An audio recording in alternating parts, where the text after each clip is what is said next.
Dito naman tayo mga kababayan sa mga magagandang balita kasi balitang marites ng mga minions ni Madix. Lahat na lang mga kababayan tungkol sa pulburon. Marites. Biyana niya yung mga magagandang balita, Mr. Maravillas.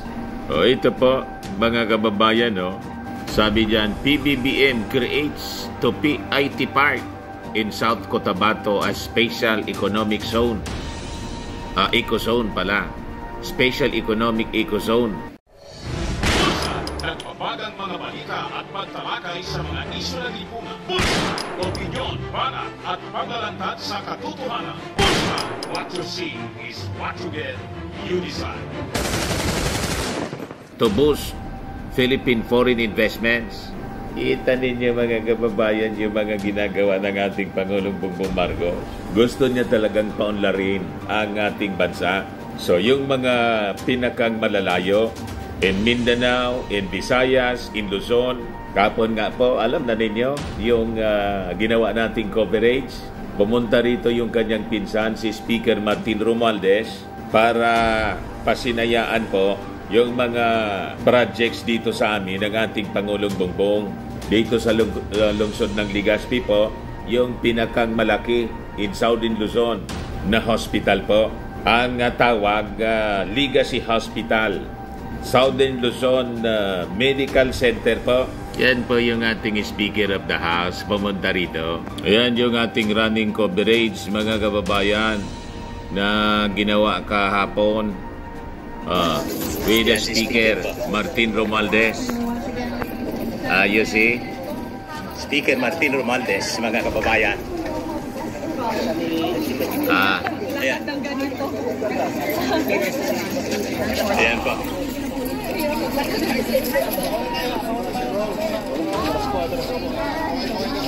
Hello. Mr. Speaker. Selfie tayo. Ikaw sabi, please. Hello po, Mr. Speaker. Yung batang naman po. Oh my God. Nagkaguluhan siya dito, mga kababayan. Ito yung coverage natin sa Bicol Regional Training Hospital compound. May bagong hospital po na tinatayo rito. Speaker Martin Romualdez. Yan Governor Tony po. Ayan po. May Congressman Joey nandito yata. Siksikan, todo. Ayan po, si Speaker Martin.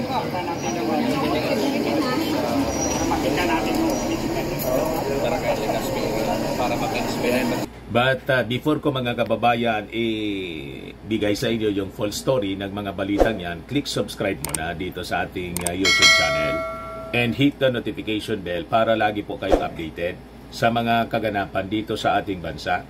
Like and share na rin po ninyo ng ating video. At huwag na rin po ninyo na skip yung ating mga commercial ads para tuloy-tuloy lang ang pag-unlad ng bagong Pilipinas.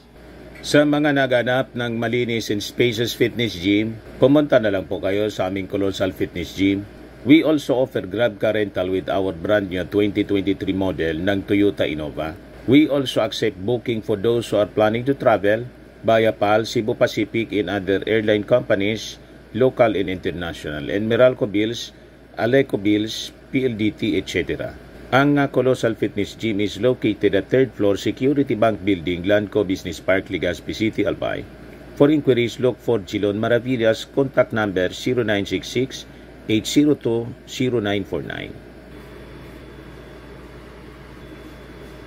Lagi na pong matao sa amin.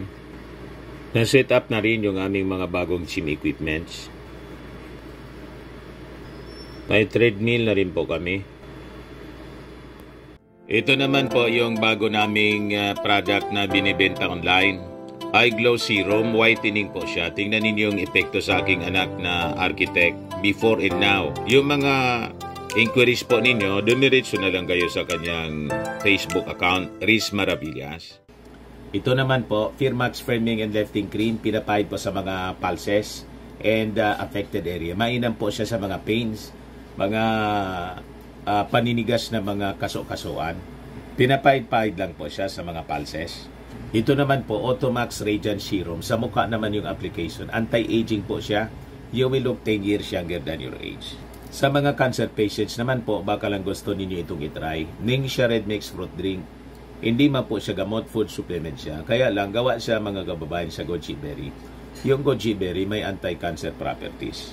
Yung mga inquiries po ninyo, dumiritso na lang kayo sa aming messenger sa Facebook para masagot namin agad. Ayos pa?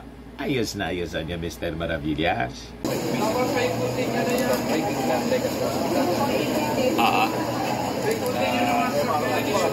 Ito yung hospital. Ito na tayo. Site visit yung ating. Ayan. Di ba pa? Grabe yung mga projects dito po ng ating Pangulong Bongbong. Atras tayo konti. Mama, atras tayo konti.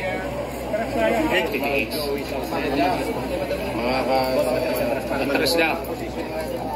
So this is the Legacy Hospital, funded ng Legacy Hospital. Gobyerno. From compound ito ng Bicol Regional Training and Teaching Hospital, mga kababayan. So ito yung construction site, mga kababayan, ng Legacy Hospital. Dati bakante ito. Yun ang old building, mga kababayan, ng Albay Provincial Hospital siya. Tapos was converted as Bicol. And this time, Legacy Hospital po. Ay, pasang kapawang po naman. Ayan po. Dalawa kayo lalampas sa linya. Under construction Maganda siya. kuha nyo. Opo. Dito lang tayo, ma'am. Si Kong Joey. Kong! Ingat. Si Speaker Martin, mga kababayan. Hello po, Speaker. Dante Maravillas, sir. Ayan. So, lapit tayo, mga kababayan. Si Kong Joey, mga kababayan. With the Speaker Martin. And then speaks si Kong Pido Garbin. Ano tawag dito, Congressman, na project? The Legacy Hospital ng Pangulo. The tallest building in the Bicol region or in Albay. Ilang story to? Minimum of 10. Ay, Can be expanded so, into 20. siya yung pinakang mataas na rito sa Legazpi? Sa Albay? And it will be the biggest hospital in the southern Luzon. Wow! Sir, 10 story, Yeah. total budget. We don't know yet, but it's a minimum of 10 story, but Kaninong project ito? Legacy Hospital ng Pangulo. How many bed capacity? Yun ang 1,500. 1,500. 1,500. Southern Luzon Medical Center. Wow. Southern Luzon Medical Center. Ang tawag dito. Yung name na yung Southern Luzon. Yan. Southern Luzon Medical Center. So, yun po. Yung So, the biggest siya. Siya na yung pinakamataas na building dito, mga kababayan, na itatayo sa amin. 10-story. The biggest hospital in Southern Luzon. Kita ninyo ang ginagawa ng ating Pangulong Bongbong Marcos. Yung pinakang malalayo na mga lugar sa ating bansa. Gusto niya kasing ma-decongest yung Metro Manila na hindi yung lahat ng tao, ng mga taga-probinsya ay ang takbo po sa Metro Manila sa kanilang mga pangangailangan sa negosyo, sa mga health concerns nila. Pag hindi kaya sa province, takbo lahat doon. Kasi yung mga facilities, laging nandun sa mga hospitals ng Maynila na naka-base sa Maynila. So kami rito sa Bicol Region, hindi na kailangan pumuntang Maynila pag natapos na po ang mga projects na to ng ating Pangulong Bongbong. Ito naman po, nasa malayong barangay na to, mga kababayan ng Daraga, isang municipality dito sa Albay. May napakalaking project din dito, yung ating Pangulong Bongbong. government. Yan po. Yan o. Romualdez, would like to acknowledge also yung presence ni Governor Bubuy Hamor Ayan. of Sorsogon, RD Virgilio C. Eduarte, and DE Warren P. You see? the first Governor Manila, and Governor Antonio Po, and then Congressman Groundbreaking po ito. Congressman Garbin, and Congressman Elizalde Co, and of course ang Mayor ng Daraga. Groundbreaking construction, multi-purpose building. Yeah. Okay, let's now proceed with the laying of time capsule. Incentive conference for education, sports building, or MICES. Wearing their PPEs. I would like to acknowledge also the presence of the PNP, diba? the AFP, also to General Dizon, sir. Ayan, nakita ko din sa personal si General Dizon. Very active yan si sir sa pagpapatrolya. Yan, alright. So right now, Speaker Romualdez is putting the plans on the time capsule. Ayan, ibababa na po. Purpose-building meetings, incentives, conferences for education, sports building, MICES. Ayan, ibinaba na po. Palakpakan po tayo. Barangay de la Paz, Daraga Albay. Alam mo, itong building na to will host 5,000 to 6,000 people, ano? You see? Of course, thank you very much for that. Remote barangay na po to. Congressman Joey Sartes Salcedo of the 2nd District of Albay. Palakpakan po natin. Congressman Elizalde Esco of Ako Bicol. And Congressman Jill Boalon, attorney. And of course, we have also sa DPWH, no, yung masisipag nating mga engineers.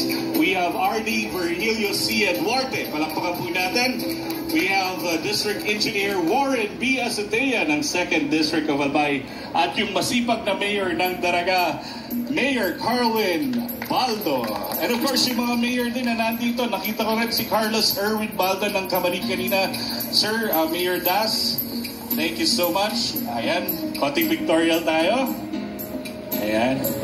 Kita ninyo kung gaano kasipag yung ating Pangulong Bongbong Marcos. Napakarami niyang mga projects na ini-implement all throughout the country. Habang yung mga taga Pinta Kingdom po, siging panggugulo, gustong ikodita yung ating Pangulong Bongbong Marcos para iupo si Inday. Ganon sila ka-selfish, mga kababayan. O ngayon, ito yung sa Cotabato. IT Park, mga kababayan, sa South Cotabato. Sabi dito, President Marcos Jr. has created and designated Tupi Information Technology Park in Cotabato as a special economic zone. The move aims to support current government thrust to attract more foreign investors, according to the President. So ang target niya, na hindi lang po sa Metro Manila in surrounding areas, dapat magkaroon ng progress or investments galing sa ibang bansa, galing Japan, America, European countries. Ito yung mission ng ating Pangulong Bongbong Marcos. Yung agenda niya, ikalat po yung progreso sa buong Pilipinas, yung mga malalayong probinsya, in the countryside, para damay ang lahat sa pag-unlad sa bagong Pilipinas. Tama pa? By issuing Proclamation number 530 on May 2, the President created and designated Tupi IT Park as Special Economic Zone upon recommendation of the Board of Directors of the Philippine Economic Zone Authority. Such designation is also pursuant to the powers authorizing the Chief Executive under Republic Act number 7916 or the Special Economic Zone Act of 1995 as amended by Republic Act number 8748. Yung economic zone, mga kababayan, is located along National Highway, Barangay Poblacion, Tupi, South Cotabato. Kung ang Cotabato, lagi nating naririnig, kaguluhan po, labanan dito, labanan doon. Kaya nga may kanta noong panahon si Freddy Aguilar na Cotabato, lagi pong may gira. Tama pa? O ngayon, matahimik na dahil po sa pinasok na peace agreement ng mga separatist rebels sa ating gobyerno, at we have the BARM. Ito na ngayon, mga kababayan, simula ng progreso ng Mindanao. Di ba nakakatawa? So makikita ninyo ang agresibong implementasyon ng mga napakagandang programa sa ekonomiya ng ating Pangulong Bongbong Marcos sa ibang lugar ng ating bansa, at makikita rin ninyo ang magandang pagtutulungan ng Kongreso at ng Executive Department, kasi ang Pangulo natin, si PBBM, ang pinuno ng Congress, pinsan niya, si Speaker Martin Romualdez. Habang yung kabila, mga kababayan, busy sa pagpaplat laban sa ating gobyerno. May panibagong maisog rally na naman po yung mga ganit. Para iupo si Inday. Ito pa, isa pang magandang balita, mga kababayan, sa administrasyon ng ating Pangulo. Sabi dito, retirement pay given to 145 employees of IBC 13 after 22 years. Kita ninyo, after 2 decades, 145 former employees of government-owned media corporation, Intercontinental Broadcasting Corporation or IBC 13 have finally received the retirement pay. Ganon mga kababayan katagal. Inabot mga kababayan ng 22 years. Hindi man lang po inasikaso ng mga previous administrations. Ngayon lang nangyari. So sabi dyan, it was only in the administration of President Ferdinand Marcos Jr. that the much-awaited retirement pay was released to the IBC workers. So, tuwang-tuwa po yung mga IBC workers, matatanda na. Butit buhay pa sila, mga kababayan. Yung iba naka-wheelchair na, ganon. Kasama po si Secretary Garafil. Tuwang-tuwa po yung mga empleyado. Talagang BBM lang po ang sakalam. May totoong pagmamalasakit sa ating mga kababayan. Ayan man lang po yung short video natin. Ako po si Dante Maravillas. Bye-bye. God bless.